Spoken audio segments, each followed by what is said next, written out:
Okay, good morning all. Welcome to Learners Academy. Not working, not working. Hello, hello.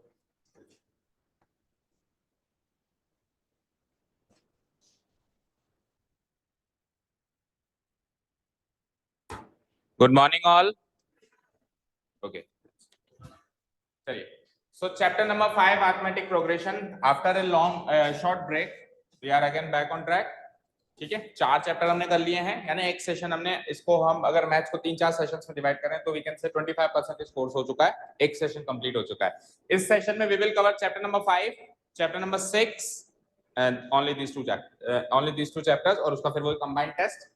ठीक है, क्योंकि इसके साथ अगर 6 नहीं, chapter number 7 sorry not 6 chapter इसके साथ नहीं ले सकते बिकॉज वो ज्योमेट्री पार्ट है और ये जो है आपका चैप्टर का नाम ही अरिथमेटिक है. So it is obviously an arithmetic part session. Okay, so कुल मिला के ये उसके बाद 7th लेना जरूरी है ना, मतलब इन दोनों का एक ग्रुप है, जैसे उन चारों का एक ग्रुप था वैसे इन दोनों का एक ग्रुप है ना.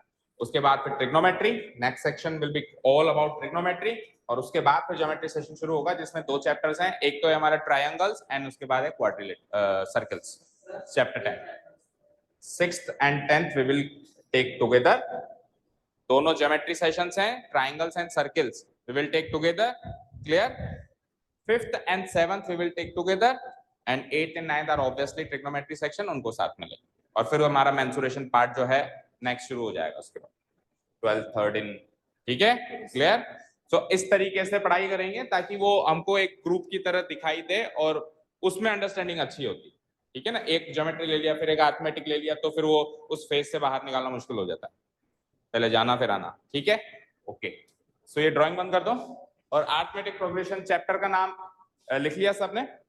ओके, सो सबसे पहले हम स्टार्ट करते हैं एक्चुअली ये चीज क्या है. ओके, क्या चीज है ये, उसके बारे में सीखेंगे. Arithmetic progression. सो आप यहाँ पे एक वर्ड देख रहे हो progression. Do you know what is the meaning of progression? Anyone of you knows the meaning of? yes, progress करना. मतलब प्रोग्रेस कैसे करें? प्रोग्रेशन मींस एनीथिंग जो एक सिस्टम से चल रहा है. प्रोग्रेशन मींस, प्रोग्रेशन को हिंदी में कहते हैं जलसा, जुलूस, जुलूस या जलसा. जुलूस नहीं देखा कभी किसी ने? तो that is what is called a progression. Progress कर रहे हैं, वो आगे बढ़ते जा रहे हैं, बढ़ते जा रहे हैं. ठीक है, तो अब मैथमेटिक्स में प्रोग्रेशन क्या हुआ? सो मैथमेटिक्स में प्रोग्रेशन क्या होता है, एक 2-3 एग्जांपल से स्टार्ट करते हैं कि मैथमेटिक्स में प्रोग्रेशन ये होता है और आपने भी देखा हुआ है बट आपको पता नहीं है कि वो प्रोग्रेशन है. आप सब लोग या कोई लोग, कोई बच्चे अगर न्यूज़पेपर्स पढ़ते हैं तो उसमें कई बार कुछ क्विजेस आती हैं या कुछ पहेलियां आती हैं, मैथमेटिकल क्विजेस आती हैं जिसको आप सॉल्व करते हो. लाइक फॉर एग्जांपल क्या? हाँ, सूडो. लेकिन वो उससे भी इजी है, वो फिर भी डिफिकल्ट आती है, उससे भी इजी है. एक सिंगल लाइन पहेली आती है, जैसे कि एग्जांपल देखो, एग्जांपल दे रहा हूँ. लेट्स से मैं एक पहेली लिखता हूँ, एक क्विज लिखता हूँ, ट्राई करना है क्विज को सॉल्व करने. ओके, 3 5 15 25. बताओ नेक्स्ट टर्म क्या होगी? देन 7 14 28 56. बताओ नेक्स्ट टर्म क्या होगी? देखिए ऐसे न्यूज़पेपर में क्विजेस, ऐसे क्विज न्यूज़पेपर में देखिए 3-4 नंबर्स लिखे रहते हैं, 5th और 6th ब्लैंक खाली आ जाता है, जो उसकी पोजीशन है वहां पे आपको एक नंबर फिल करना होता है. इसको मद्देनजर रखते हुए try to solve this, try to solve these 2 quizzes. ऐसे मानो इस चैप्टर में हम टोटल एंड टोटल क्विजेस के बारे में बात करें. 75 गलत हो गया, 1 सेकेंड. 75 15 से क्या कह रहे हो? करो ना, आपको नहीं करना आता? जब मैं कह रहा हूं मुझे आंसर दो तो I want an answer, I don't want an opinion. Okay, next ये 2 क्विजेस सॉल्व करने की कोशिश करो, देख कितने बच्चे करते हैं. नेक्स्ट देखो 1 4 7 10 13 एंड द नेक्स्ट ब्लैंक.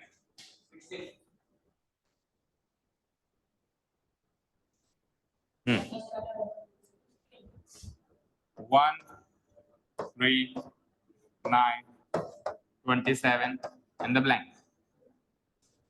बताओ कितने बच्चे सॉल्व कर पाए? कितनी क्विजेस को कितने बच्चे सॉल्व? फर्स्ट वाले में 1 1126. सो लुक हियर, पहला वाला कितनों से सॉल्व हुआ, हाथ खड़े करो, रेज योर हैंड्स अगर पहला वाला सॉल्व हुआ। नहीं हुआ, चलो लुक हियर 3 5 जा 5 into 15 75. सो बेसिकली हम क्या कर रहे हैं, पिछले दो टर्म्स का मल्टीप्लीकेशन कर रहे हैं। 3 into 5 comes out to be 15, 15 into 5 comes out to be 75. सो अब क्या करना पड़ेगा, 15 into 75 करो, 15 multiplied by 75 करना है, 1125. रिया क्या हुआ, मल्टीप्लाई करना नहीं आता, कर दिया। 15 into 75 क्या आता है, 1125. So I want an answer from each and every student. Okay, 15 into 75 अगर मैंने कहा करो तो सभी को करना है, no one is exception here. ठीक है, हाँ जी। नेक्स्ट देखो, 7 into 2 14 into 20 14 into 2 and 28 into 2 56. So 56 into 2 comes out to be 1 1. ठीक है, और देखो 56 into 2 करने के लिए क्लास 10th के स्टूडेंट को पेन एंड पेंसिल या पेपर उठाने की जरूरत नहीं पड़नी चाहिए। 50 रुपए और 6 रुपए, 50 का दुगना इंटू 2 का मतलब क्या होता है, दुगना करना। 50 का नोट, 2 50 के नोट 100 रुपए नहीं होते हैं, और 6 का दुगना 12 112। ठीक है, ओके। चलो नेक्स्ट देखो, तो ये कितने बच्चे कर पाए थे, ये सेकंड वाली सीरीज कितने बच्चे कर पाए थे, ईमानदार से हाथ खड़े करो। कर लिया था, हाँ मौलिक नहीं हुआ था, ये सेकंड वाली नहीं हुआ, फर्स्ट वाला ही कर रहे थे अभी तक। ओके चलो, सो ये देखो इसमें कौन सा प्रोग्रेशन फॉलो हो रहा है, +3 +3 +3, सो +3 16। और लास्ट वाला चेक करो, ये सॉल्व हुआ किसी से, लास्ट वाला रुद्र एंड, नाम भूल गया मैं, आ रहा हूँ रुद्र एंड आरव। हाँ चर्चित, what will the first number, हो गया, कृतिका हो गया, विधि बोलो। 81 कैसे आया, 81 3 की पावर्स हैं, चेक करो, 3 की पावर्स हैं, 3 की पावर 0, 3 की पावर 1, 3 की पावर 2, 3 की पावर 3 एंड इट इज 3 की पावर 4. सो 3 की पावर 4 क्या होती है, 81 होती है। Clear? So all of the examples you are seeing on the screen are the examples of progression. इनको कहते हैं प्रोग्रेशन, ये सारे के सारे क्या है, प्रोग्रेशन। सो अब प्रोग्रेशन समझ में आया, मैथमेटिकल लैंग्वेज में प्रोग्रेशन क्या होता है, जो एक फिक्स पैटर्न को फॉलो करते करते करते करते आगे चले। वो फिक्स पैटर्न कुछ भी हो सकता है, गुणा करना, भाग करना, प्लस करना, पिछले दो नंबर्स को मल्टीप्लाई करना, पिछले दो नंबर्स को ऐड करना, बहुत सारी अलग अलग नाम की सीरीज होती है मैथमेटिक्स में, Fibonacci series, sum series, arithmetic progression, geometric progression. ये बेसिकली क्या करते हैं, ये एक लिस्ट ऑफ नंबर्स होता है। क्या होता है ये, लिस्ट ऑफ नंबर्स, जो एक स्पेसिफिक पैटर्न को फॉलो करके आगे बढ़ता है, प्रोग्रेस करता है, इसलिए इसका नाम प्रोग्रेशन है। क्लियर? अब बताओ डिफिकल्ट कौन सी लगी इसमें से, पहली डिफिकल्ट। अच्छा मुझे बताओ, पहली वाली सीरीज कितनों को डिफिकल्ट लगी, कितनों को इजी लगी, हाथ खड़े करो ईमानदारी से। सॉल्व करने में डिफिकल्ट लगी या इजी लगी, कितने लोग हैं जिनको डिफिकल्ट लगी, 1 2 3 4 5 6 7, बाकी से सॉल्व हो गई थी। ओके, सो फर्स्ट वाली सीरीज मैक्सिमम स्टूडेंट्स को डिफिकल्ट लगी, तो चलो इसको काट देते हैं, out of the course, push out of the course. चलो सेकंड वाली सीरीज कितनों को सही लगी या डिफिकल्ट लगी, इजी थी, सॉल्व हो गई, बोलो easy easy easy, but second वाली भी out of the course. Third वाली तो सबसे इजी लगी होगी, कोई स्टूडेंट जिससे थर्ड वाली सॉल्व नहीं हुई, बोलो भव्या, थर्ड वाली सॉल्व हो गई थी, सभी से हो गई थी, सभी से हो गई थी। चलो आपकी बात मान लेते हैं, इसी को कोर्स में रख लेते हैं, it is in the course. Okay देखो, जो आपको इजी लग रहा है वही कोर्स में दे रहा हूं, ठीक है। Fourth and the last one easy, लेकिन मैक्सिमम बच्चों से सॉल्व नहीं हुई, तो इसको भी हटा देते हैं। ये क्या किया, तो अब देखो कौन कहता है ये क्लास 10 का कोर्स डिफिकल्ट है। 4 सीरीज मैंने, या 4 प्रोग्रेशन, सीरीज वर्ड नहीं बोल सकते इसको हम, सीरीज इसलिए नहीं बोल सकते, अभी आप समझोगे क्लास 11 में सीरीज और प्रोग्रेशन में क्या डिफरेंस होता है। प्रोग्रेशन कहता हूं अभी मैं इसको, है ना।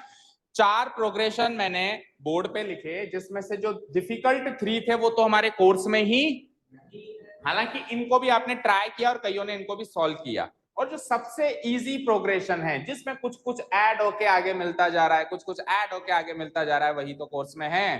तो जब नेक्स्ट, अच्छा ये जो नंबर्स होते हैं इनको बोलते हैं टर्म्स। क्या बोलते हैं इनको? टर्म्स। जैसे मैं कहूँ सीरीज में कितने टर्म्स या इस प्रोग्रेशन में कितने टर्म्स है, 1 2 3 4 5 6, तो so 6 terms are basically in this progression. ठीक है, तो अगर मैं आपसे पूछूं कि इसमें फोर्थ टर्म कौन सी है, चौथी टर्म कौन सी है, बताओ। 10, this is the fourth term. अगर मैं आपसे कहूं इसमें सिक्स्थ टर्म कौन सी है, बताओ। 16। मैं आपसे कहूं 10th टर्म कौन सी है, तो सर है ही नहीं। है ही नहीं तो बना तो सकते हो, बना सकते हो ना। तो एक ऐसी प्रोग्रेशन जिसमें the next term comes as the result on adding something to the previous term. समझे क्या? पिछली टर्म में कुछ जुड़ के अगली टर्म मिले, कुछ जुड़ के। देखो यहाँ पे गुणा होके मिल रहा था, यहाँ पे क्या हो रहा था, into two into two into two into two. वहां पे कुछ अलग ही पैटर्न फॉलो हो रहा था, पिछले दो नंबर्स को मल्टीप्लाई कर रहा था, और यहाँ पे तो पावर फॉर्म में चल रही थी सीरीज। ठीक है, तो इनके काम के हिसाब से अलग अलग इनके नाम रखे गए। जैसे कुछ ना कुछ ऐड हो रहा है, जैसे इसमें +3 +3 +3 +3 एंड +3, तो जिसमें कुछ ऐड होके अगली टर्म मिले उसको कहते हैं अरिथमेटिक या अरिथमेटिक प्रोग्रेशन, जिस चैप्टर को हम स्टार्ट कर रहे हैं। हाँ देखो, मैथमेटिकली एडिशन सब्ट्रैक्शन एक ही बात होती है, एंड मल्टीप्लिकेशन डिवीजन एक ही बात होती है क्लास 10th लेवल तक पहुंचने के बाद। ठीक है, जब हम नर्सरी में छोटे बच्चे थे या फर्स्ट सेकंड क्लास में थे तब एडिशन सब्ट्रैक्शन तो अलग अलग बातें होती थी, बाकी अब क्लास 10th में आ गए ना तो जोड़ना घटाना एक ही बात है, क्योंकि तब तक हमने नेगेटिव नंबर्स नहीं सीखे थे। अभी अपन ने नेगेटिव नंबर्स भी सीख लिए, तो मैं नेगेटिव नंबर को जोड़ूंगा तो एक्चुअली मैं माइनस कर रहा हूं भाई। मैंने तो कह दिया मैं तो जोड़ूंगा सर, माइनस नहीं कर रहा, कुछ भी सब जोड़ना है। बट दुनिया में नेगेटिव नंबर्स भी होते हैं, तो अगर मैं 5 में 3 ऐड करूंगा तो 8 है, लेकिन 5 में मैं -3 ऐड करूंगा, नेगेटिव नंबर है ना -3, तो एक्चुअली माइनस करना हो गया ना। तो एडिशन जहां पे चला वहां पे सब्ट्रैक्शन चलेगा, सिमिलरली जहां मल्टीप्लिकेशन चला वहां पे डिवीजन भी चलेगा ही चलेगा, ये बोलने की जरूरत नहीं है। क्लियर है क्या? यहां तक क्लियर है क्या? सो इस सीरीज का नाम है या इस प्रोग्रेशन का नाम है अरिथमेटिक प्रोग्रेशन, जो हमको चैप्टर स्टार्ट करना है आज। इनमें से जो इसके ऊपर वाली सीरीज है इसका भी एक स्पेसिफिक नाम है, इसको कहते हैं जियोमेट्रिक प्रोग्रेशन। क्या कहते हैं इसको? Geometric progression that you will come through in class 11th class में ये ज्योमेट्रिक प्रोग्रेशन आएगा, और उसके अलावा जो सीरीज है वो कॉलेज लेवल पे आएंगी। तो देखो कितना आसान कोर्स हमारे लिए डिजाइन किया हुआ होता है। आपको बस कुछ जोड़ जोड़ के प्रोग्रेशन है। अच्छा सर, क्या हमेशा जोड़ जोड़ के अगली टर्म पूछेगा? नहीं, अब ये प्रोग्रेशन है, इससे रिलेटेड कुछ भी पूछ ले, इससे रिलेटेड कुछ भी पूछ ले, समझे क्या? तो मैं बाकी सबको डिलीट करके केवल एक अरिथमेटिक प्रोग्रेशन बना रहा हूं, और उस पर कुछ और विचार विमर्श करते हैं। शुरू करें? रेडी? इसको मैं डिलीट कर दूं, ठीक है ना? ये वैसे भी आपके प्रैक्टिस के लिए था, इसमें तो कुछ नोट नहीं करना, मैं बता दूंगा क्या नोट करना है आपको। ओके, या फिर भी अगर करना हो आपकी पर्सनल नॉलेज के लिए तो बाद में इसको स्लाइड को बाद में चला देंगे, आप नोट कर लेते। ओके चलिए, सो एक अरिथमेटिक प्रोग्रेशन लिख रहा हूं मैं आपके सामने। लेट्स से मैंने लिखा 2 7 12 17 22। बताओ तो नेक्स्ट टर्म बोलते जाओ। अभी तक नहीं पकड़ में आई कौन सी टर्म? क्या हो रहा है यहाँ पे? +5 +5 +5 +5। Okay, so the next term will be, the next term will be 32, the next term will be, and the next term will be, and the next term will be। ठीक है, चलती जा रही है चलती जा रही है चलती जा रही है चलती जा रही है। अच्छा, जो रुक जाए उसको कहते हैं फाइनाइट, जो चलती जाए उसको कहते हैं इनफाइनाइट। वेरी इजी, जो रुक जाए उसको कहते हैं फाइनाइट, और जो चलती जाए उसको इनफाइनाइट सीरीज या फाइनाइट सीरीज। समझ गए? क्लियर है? कोई डाउट नहीं है? अब लेट्स से मैंने इसको यहाँ पे स्टॉप कर दिया तो it is a finite AP. और अगर मैं एपी क्यों, सॉरी एपी क्या बोला आपने? Arithmetic progression. अब बहुत बड़ा नाम है ना, बार बार मैं कहूंगा अरिथमेटिक प्रोग्रेशन तो ट्रेन ही निकल जाएगी इतनी देर में, तो है ना। तो अब मैं शॉर्ट में क्या कहूंगा इसको? एपी। क्या कहूंगा? जब नेक्स्ट ईयर आएगा जीपी ज्योमेट्रिक प्रोग्रेशन या फिर एचपी हार्मोनिक प्रोग्रेशन, ये अलग अलग सीरीज के अलग अलग नाम हम जैसे जैसे बड़े होते जाएंगे इनसे हम वाकिफ होते जाएंगे। क्लियर है क्या? Any doubts till now? So it is an AP or not, it is an AP. तो पहला क्वेश्चन आपका चैप्टर का हम पहली एक्सरसाइज उठाएंगे, तो उसमें पता है क्या कहेगा, कहेगा चेक करके बताओ जो गिवन सीरीज है या गिवन प्रोग्रेशन है, कुछ भी नाम रख सकता है फिलहाल वो, वैसे सीरीज और प्रोग्रेशन भी तो अलग अलग बातें होती हैं, वो 11th में आएंगी, पर हाल फिलहाल के लिए मैं इसको सीरीज और प्रोग्रेशन कह सकता हूँ, ठीक है। तो ये जो सीरीज या प्रोग्रेशन है, क्या ये एक एपी है या नहीं है, ये चेक करके बताइए, ठीक है। तो कैसे चेक करके बताओगे, बताओ कैसे चेक करके बताओगे, कुछ ऐड हो रहा है क्या, ये नहीं चेक करना, चेक ये करना है कि बराबर नंबर ऐड हो रहा है क्या। लेट्स से अगर मैं आगे लिख देता हूं 53, अब ये एपी नहीं है, अब ये एपी नहीं है, क्यों नहीं है बताओ, क्योंकि बराबर नंबर ऐड नहीं हुआ ना, इक्वल सेम चीज ही ऐड होनी चाहिए। तो यहां तक आते आते तो +5 चल रहा था, बोलो, और अचानक यहाँ पे +6, अचानक यहाँ पे क्या हो गया, +6 +5 +5 +5 +5 +5 +5 +5 और अचानक से क्या हो गया, +6। तो it is not an AP. एक बार भी चेन ब्रेक हुई तो वो एपी नहीं है, एक बार भी ब्रेक नहीं होनी चाहिए। बोलो यहां तक कोई डाउट, समझे क्या? ओके, अब इस एपी से रिलेटेड इसको 52 कर दूं, फिर तो वो एपी हो जाएगा। बोलो, अगर मैं इसको +53 की जगह इसको 52 कर दूं तो ये +6 की जगह +5 हो जाएगा, उसको भूल जाओ, फिर 52 है यहाँ पे। तो अब ये एपी है, तो अगर ये एपी है तो एपी की कुछ और एपी की बातें हमको सीखनी है। जब वो एपी नहीं है तो उसकी एपी की बातें नहीं, ठीक है, क्लियर। अच्छा, जो इनके बीच का गैप है उसको कहते हैं डिफरेंस। क्या कहते हैं? डिफरेंस।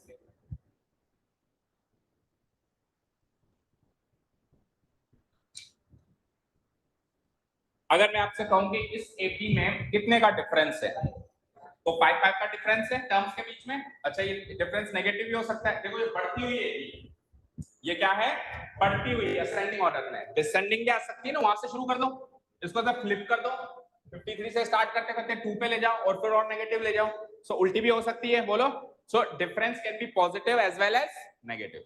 अभी तो डिफरेंस पॉजिटिव है, तो डिफरेंस पॉजिटिव होगा तो असेंडिंग ऑर्डर में जाएंगे, और अगर डिफरेंस नेगेटिव होगा तो, अच्छा, ये डिफरेंस जरूरी नहीं है इंटीग्रल हो, इंटीग्रल मतलब 5 6 7 हो, ये डेसिमल भी हो सकता है, 5.2 5.2 5.2 ऐड कर ले, ये फ्रैक्शनल भी हो सकता है, 1/3 1/3 1/3 ऐड कर ले। So difference can be any real number. Difference can be any real number. It can be positive real number. It can be negative real number. It can be a decimal number. It can be an irrational number also. Real है ना, irrational number भी सीख के आए ना chapter number 1 में कि rational irrational both are the categories of real numbers. So it can be a rational number as well as it can be an irrational number too. Is it clear? Clear? जैसे √2 भी add करवा सकता हूं मैं। √2 एक irrational number है, prove किया हमने, prove that √2 is an irrational number, isn't it? तो वो भी ऐड हो सकता है। क्लियर है क्या यहां तक? चलिए, तो इसका डिफरेंस जो है हर जगह बराबर है, तो बराबर है। जैसे सपोज करो मैंने कहा कि यार मेरे में ये आदत है, चर्चित सर मेरे अंदर भी यही आदत है, तो हमारी आदत कॉमन आदत हो गई, कॉमन हो गई, कॉमन मतलब दोनों में है, तो डिफरेंस यहाँ पे सब में कॉमन है, तो इसको डिफरेंस ना कह के क्या कहते हैं, कॉमन डिफरेंस। क्या कहते हैं? ये एलिमेंट्स की बात कर रहा हूं, अब इस एपी से रिलेटेड इर्द गिर्द जो एलिमेंट्स हैं, जो कंपोनेंट्स है इसके, जो हमको सीखने उसकी बात कर रहा हूं। जो अलग अलग नंबर्स रखे हुए उसको तो कहते हैं टर्म्स। क्या कहते हैं? ये भी एक टर्म है, TERM टर्म, हिंदी में कहते हैं पद, ये भी एक टर्म है, यस और नो? बोलो, और ये भी एक टर्म है, सारी की सारी क्या है, टर्म है, टर्म्स है, ठीक है, क्लियर है। और दूसरी चीज जो इनका बीच का गैप है उसको क्या कहते हैं, कॉमन डिफरेंस। क्या कहते हैं? कॉमन डिफरेंस, कॉमन डिफरेंस, इसको हम क्या कहते हैं, देखो एज जनरली हम एपी क्या होती है अभी सीख रहे हैं, ठीक है। फिर जब अपन एक्सरसाइज में आएंगे ना, तो आप देखोगे एक्सरसाइज नंबर 1 में तो जो मैंने शुरुआत में बात करी उतनी सी एक्सरसाइज है, अगली बातें तो एक्सरसाइज 2 से स्टार्ट हो रही है, फिर उससे अगली बात एक्सरसाइज 3 से स्टार्ट हो रही है। पर एज जनरल अगर हमने एक क्लास में एक बार कैजुअली देख लिया कि एपी क्या होती है, तो अब एक्सरसाइज 1 2 3 सारी इजी लगेगी हमको। और फिर जब अपन नोट करेंगे, देखो बोलना अलग होता है, नोट करना अलग होता है, तो नोट अपन बुकिश लैंग्वेज में करते हैं, तो बुकिश लैंग्वेज भी समझ में आने लग जाएगी, क्योंकि कैजुअल वे में समझ गए कि टॉपिक क्या है। क्लियर? ठीक है, one of the easiest chapter of your course, ठीक है, बहुत सरल चैप्टर है, बस आपको थोड़ा सा फोकस करना है, इतना भी आसान नहीं है, जितना आसान अभी दिख रहा है इतना भी नहीं है, अभी डिटेल में जाएंगे तो थोड़ा मुश्किल होता जाएगा, बट फोकस अगर हम बांध के रखेंगे, उससे पकड़े रहेंगे उसको, तो डिफिकल्ट नहीं लगेगा। कहीं पर भी थोड़ा सा लूज हो गया, छोड़ दिया, तो फिर वो डिफिकल्ट होता जाएगा। मतलब एक क्लास भी मिस हो गई तो फिर अगली क्लास में शायद समझ में ना आए। क्लियर है क्या? समझ गए?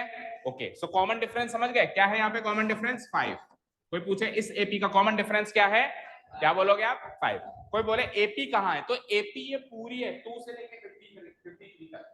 कोई यहां से लेके यहां तक एपी नहीं है, 52 सॉरी, यहां से लेके यहां तक एपी नहीं है, यहां से लेके यहां तक एपी नहीं है। कोई कहे 42 एपी नहीं है। एपी क्या है? एपी तो ये पूरी सीरीज है, पूरी स्टार्टिंग से लेकर एंड तक, ठीक है, जिसमें जितनी भी टर्म्स है सारी लिखनी है। अच्छा, हर एक टर्म पिछली टर्म से या अगली टर्म से कॉमा से सेपरेटेड होगी। किससे सेपरेटेड होगी? कई बच्चे यहाँ पे ऐसे ऐसे ऑब्लिक लगा देते हैं, गलत, मार्क्स कट जाएंगे एग्जाम। कोई ऑब्लिक नहीं लगाना, कोई डॉट नहीं लगाना, कुछ नहीं लगाना, एक ही ऑप्शन है, क्या? कॉमा से। आप एक टर्म को दूसरी टर्म से किससे सेपरेट करोगे? विद ए कॉमा, ठीक है। सेमी कॉलन, कॉलन, वो जितने भी हमारे कैरेक्टर्स होते हैं उनमें से कुछ भी यूज नहीं करना, ऑब्लिक या अंडरस्कोर या जो भी है, ठीक है। डैश, ये डैश भी यूज नहीं करना, केवल और केवल क्या यूज करना है? कॉमा यूज करना है। ओके, चलिए अब मैं अगर आपसे पूछूं इसमें फिफ्थ टर्म कौन सी है, मैंने आपसे पूछा इसमें फिफ्थ टर्म कौन सी है, टेल मी फिफ्थ टर्म कौन सी है? फिफ्थ टर्म कौन सी है? सो आप कैसे गिनोगे? 1 2 3 4 5 ऐसे गिनोगे? बोलो तो 1 2 3 4 5, क्या आंसर आ गया? 22। क्यों आपने ऐसे क्यों नहीं गिना 1 2 3 4 5? 32 का आंसर क्यों नहीं दिया? आपने इधर से क्यों नहीं गिना, आपने इधर से ही क्यों गिना? हमेशा हम जो पढ़ाई करते हैं हिंदी की या इंग्लिश लैंग्वेज में करते हैं, या तो हिंदी लैंग्वेज में करते हैं या इंग्लिश लैंग्वेज में करते हैं। और हिंदी और इंग्लिश लैंग्वेज दोनों ही जो स्क्रिप्ट्स हैं, जो हमारी हिंदी में जैसे देवनागरी स्क्रिप्ट चलती है, और इंग्लिश जो हमारे वोवल चलते हैं, जो हैंड राइटिंग चलती है, वो हमेशा लेफ्ट टू राइट चलती है, वो हमेशा लेफ्ट टू राइट से। On the other hand Urdu या और लैंग्वेजेस भी हैं जो राइट टू लेफ्ट भी चलती हैं, बट वो हमारी जो हम पढ़ाई करते हैं उसमें वो स्क्रिप्ट्स नहीं है। सो ऑलवेज अगर मैं कहूँ फिफ्थ टर्म, तो आपको लेफ्ट टू राइट देखना है, ना कि राइट। लेकिन अगर मैं आगे होके कहूं fifth term from the last, अब तो देखना पड़ेगा। अगर मैं आगे होके कहूं fifth term from the last, from the last का मतलब क्या होता है? पीछे से, या फ्रॉम द राइट, ये लेफ्ट कोना है, ये राइट कोना है।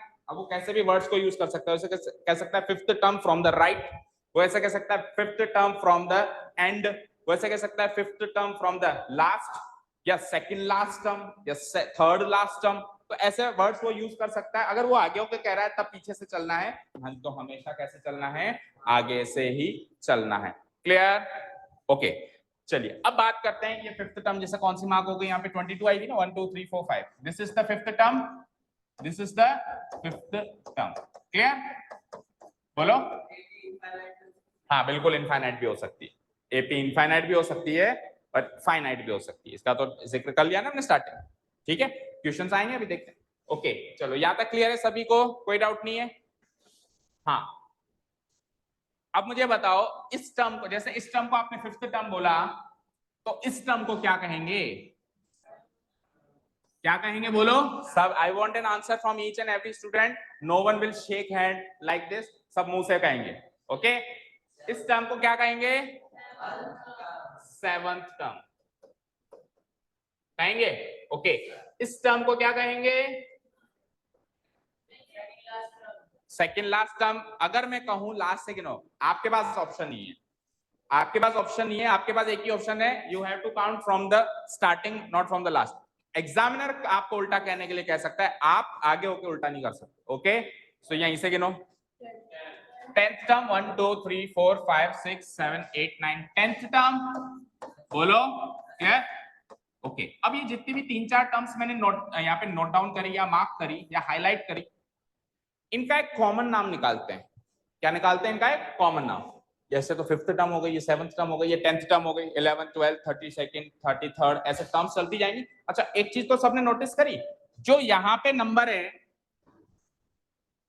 वो इस नंबर से डिफरेंट है, यस और नो? देखो अभी मैं 10 बच्चों को खड़ा कर दूं और मैं कहूं फिफ्थ बच्चा, तो वहां पे फिफ्थ स्टूडेंट एक नाम निकल के आएगा। क्या निकल के आएगा? नाम, लाइक चर्चित या विनीत या कृतिका, ऐसे कोई नाम निकल के आएगा। लेकिन यहाँ पे कंफ्यूजन ही इस बात का है क्योंकि जिस पोजीशन पे मैं पहुंच रहा हूं वहां पर एक नंबर निकल के आ रहा है, तो पोजीशन भी नंबर, आंसर भी नंबर। वहां पे पोजीशन तो नंबर है बट आंसर एक नंबर नहीं है, एक नाम निकल के आ रहा है। तो नाम निकल गया तो इजी है हमारे लिए, लेकिन नंबर से नंबर निकल के आया तो थोड़ा कंफ्यूजन है या नहीं है? जैसे कि उल्टा क्वेश्चन पूछ लूं, 22 कौन सी टर्म है? डायरेक्ट क्वेश्चन, फिफ्थ टर्म कौन सी है? तो ये कंफ्यूजन होता है। कौन सी पूछ लूं तो पोजीशन चाहिए, क्या है पूछ लूं तो नंबर चाहिए, मतलब उस टर्म पे कौन बैठा है वो चाहिए। देखो ये फर्स्ट पोजीशन है, इसको फर्स्ट टर्म कहेंगे, बोलो कहेंगे इसको फर्स्ट टर्म, इसको क्या कहेंगे? सेकंड टर्म, इसको कहेंगे थर्ड, फोर्थ, फिफ्थ, सिक्स्थ। तो ये जो 1 2 3 4 5 6 आ रहा है, ये तो पोजीशन हुई या नहीं हुई? ये क्या हुई इसकी? पोजीशन। और इनमें जो नंबर बैठे हुए हैं ऊपर, इनको क्या कहेंगे? Actual term. इनको क्या कहेंगे? एक्चुअल। 22 यहाँ पर एक टर्म है जिसकी पोजीशन क्या है? फिफ्थ है। क्लियर है? चलिए अब हम बात कर रहे थे कि एक कॉमन नाम रख देंगे इन सबका, तो इनका एक कॉमन नाम क्या रखें? देखो, fifth term, seventh term, 10th term, 32nd term, 53rd term, एक कॉमन नाम रख देते हैं nth टर्म। क्या रखा कॉमन नाम मैंने? और इस nth टर्म को जनरल टर्म भी बोला जाता है। क्या बोला जाता है? General term. Sir nth term ही क्यों रखा आपने? nth टर्म ही क्यों रखा? kth टर्म क्यों नहीं रखा? bth टर्म क्यों नहीं रखा? cth टर्म क्यों नहीं रखा? रुद्र कहेगा rth टर्म रखो, मेरा नाम तो रुद्र से स्टार्ट, r से स्टार्ट होता है। why nth? n का यहाँ पे क्या रोल है? सो n बोले तो नेचुरल नंबर, n बोले तो चेक करो n की जगह एक नेचुरल नंबर आया कि नहीं आया? n की जगह 5 नेचुरल नंबर है, n की जगह 7 नेचुरल नंबर है, बोलो। n की जगह 10 नेचुरल नंबर है। होल नंबर से छटनी करके, ऐसे तो रियल नंबर भी है, फिर रियल नंबर ही कहते हैं, है ना? हम जब उसके अंदर डेप्थ में जा रहे हैं तो होल नंबर से छटनी करके नेचुरल आता है ना, ये नेचुरल से छटनी करके होल आता है। होल नंबर तो जीरो भी होता है। अब बता जीरोथ टर्म कहाँ है इसमें, है क्या? अगर इसको होल नंबर कहें तो फिर जीरोथ टर्म भी होनी चाहिए। स्टार्टिंग तो फर्स्ट टर्म से ही हो रही है।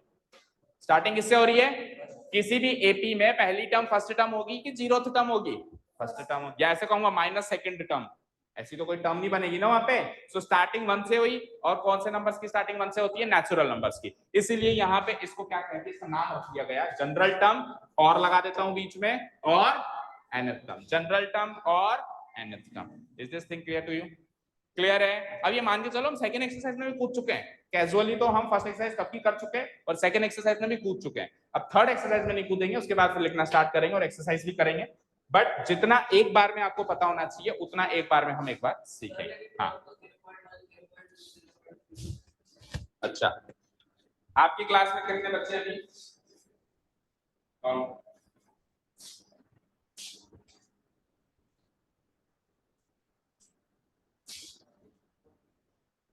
आपकी क्लास में राइट साइड से मिलते हुए 0.3 पोजीशन पे कौन सा बच्चा बैठा है?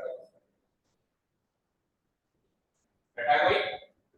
फर्स्ट बैठ सकता है, सेकंड पोजीशन पे बैठ सकता है। Position can never be a decimal number, position has to be a natural number. अच्छी क्लास में जैसे रैंक आ गई तो कभी कहते हैं 3.5 की रैंक बनी है, तीसरी बनी है, चौथी बनी है, या तो तीसरी रैंक बनी है या फिर चौथी रैंक बनी है, बीच की रैंक होती है कभी? Position can never be a non natural number, it has to be a natural number. ठीक है? तो जो इनकी पोजीशन है वो नेचुरल नंबर ही रहेगी। हाँ, वहां पे जो बैठा है नंबर, ये 2.2 भी हो सकता है। ये नंबर जो बैठा है ये तो रियल, इरेशनल, रैशनल कुछ भी हो सकता है। जितने भी नंबर हमने आज तक पढ़े थे इसमें सारे के सारे यहाँ पे आ सकते हैं, पर इसकी पोजीशन एक नेचुरल नंबर होगी या नहीं होगी? बोलो, रुद्र होगी। इसकी पोजीशन एक नेचुरल नंबर होगी। उस पर कौन बैठा है डजंट मैटर, बट इसकी पोजीशन एक नेचुरल नंबर हमेशा होगी। इसीलिए इसका नाम क्या रख दिया गया? एन। एक कॉमन नाम रख दिया गया। सर एन की वैल्यू बदले जाओ, एन नेचुरल नंबर ही है, ज्यादा 1 2 3 4 ही बदल सकते हो। ठीक है? आपको एक एक नया आंसर मिलता चला जाए। क्लियर है?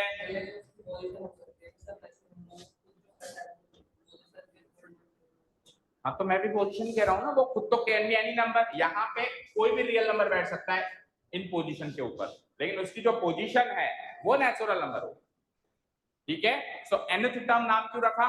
क्योंकि n एक नेचुरल नंबर है। टीएच कब लगाते हैं ऊपर? ये टीएच कब लगाते हैं? जब हम पोजीशन बता रहे होते हैं। टीएच कब लगाते हैं हम? जैसे मैंने कहा 5, तो 5 तो खुद नंबर है, लेकिन मैंने कहा 5th, तो 5th पोजीशन है। ठीक है, इंग्लिश में दो नाम्स होते हैं, ऑर्डिनल्स एंड कार्डिनल्स। कार्डिनल्स होते हैं 1 2 3 4 5 6 7 8, ऑर्डिनल्स होते हैं first second third fourth fifth, जो पोजीशन बता। ठीक है, ऑर्डिनल्स एंड कार्डिनल्स। तो अगर मैं कहूंगा 5th टर्म, तो यहाँ पे ऑर्डिनल है, लेकिन उसके अंदर जो नंबर बैठा है वो कार्डिनल है। वो पोजीशन नहीं बता रहा, वो खुद अपने आप में एक नंबर है, वो खुद एक टर्म है। क्या है वो? खुद एक टर्म। क्लियर है? ठीक है क्या? अच्छा, अभी हमने यहाँ पे कहां तक देखा? 10th टर्म तक तो देख लिया, देख लिया।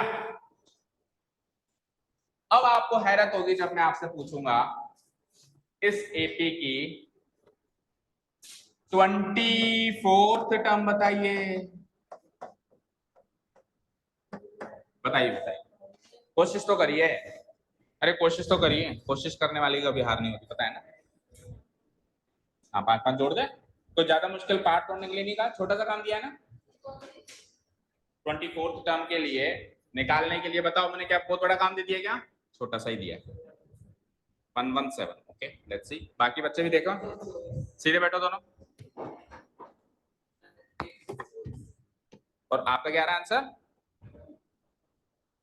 तो या तो आपका सही है या आपका सही है, दोनों तो सही कैसे हो सकते? 124 और 117 तो दो अलग अलग नंबर है।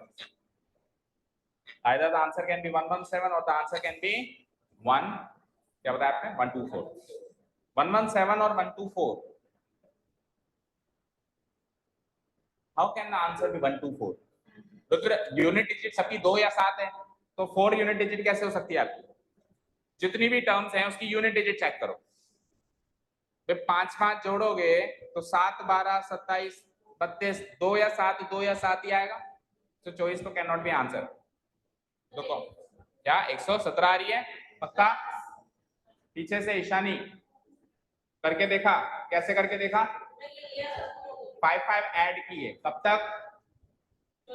24 टर्म्स तक। ओके,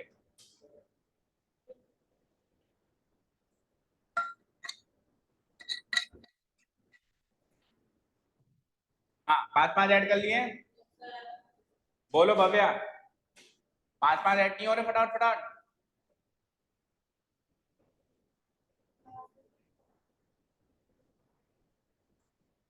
52 को 2 बार ऐड कर लिया। अच्छा, फिर 52 को 2 बार ऐड किया तो क्या आया? देखो अब कितने हमारे स्मार्ट बच्चे, इंटेलिजेंट बच्चे। देखो अगर हमको 24वीं टर्म तक पहुंचना है तो 10 टर्म्स तो मैंने दे रखी है। 10वीं टर्म कौन सी है? 10वीं टर्म क्लियर है ना हमारे पास? कितना है? 47। तो बेटा तूने गलत कर दिया फिर तो, 47 को 2 बार जोड़ना था। तो तूने दिमाग सही लगाया बट तू चूक गया फिर भी, मतलब तेरी अप्रोच सही थी,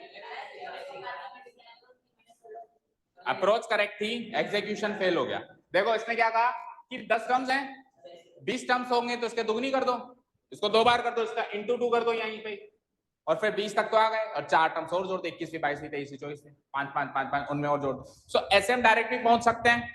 ठीक है, अब चलो 22वीं टर्म तक या 24वीं टर्म जो भी मैंने पूछी है, आप लोग थोड़ी सी कोशिश करके, थोड़ी सी मेहनत करके वहां तक पहुंच तो गए, and the answer is what?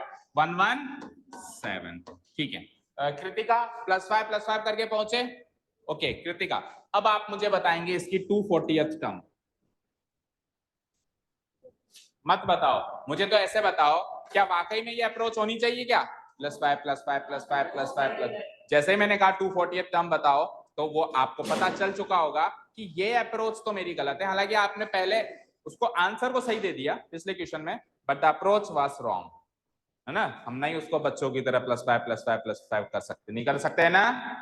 Okay चलो, अगर आपने मेहनत करके ये भी बता दिया तो मेरी लालच और बढ़ जाएगी। फिर मैं कहूंगा 2400th टर्म, और मैं तो कुछ भी कह दूंगा 3,77,536वीं टर्म, मैं तो कुछ भी कह दूंगा 9,99,999 नंबर वाली टर्म, कुछ भी कह दूंगा। एक नेचुरल नंबर रखना है, I can take any natural number. हाँ, 3,04,00,778 नंबर वाली टर्म, ये भी एक नेचुरल नंबर है, ये भी एक नेचुरल नंबर है ना। क्लियर है ना। तो अप्रोच क्या होनी चाहिए? प्रॉब्लम अब हमारे सामने आ गई। तो देखो टॉपिक वही चल रहा है, सरल सा जोड़ जोड़ जोड़ जोड़ जोड़, लेकिन एक प्रॉब्लम आई सामने, एक प्रॉब्लम आई सामने। अब इस प्रॉब्लम से हमको डील करना है।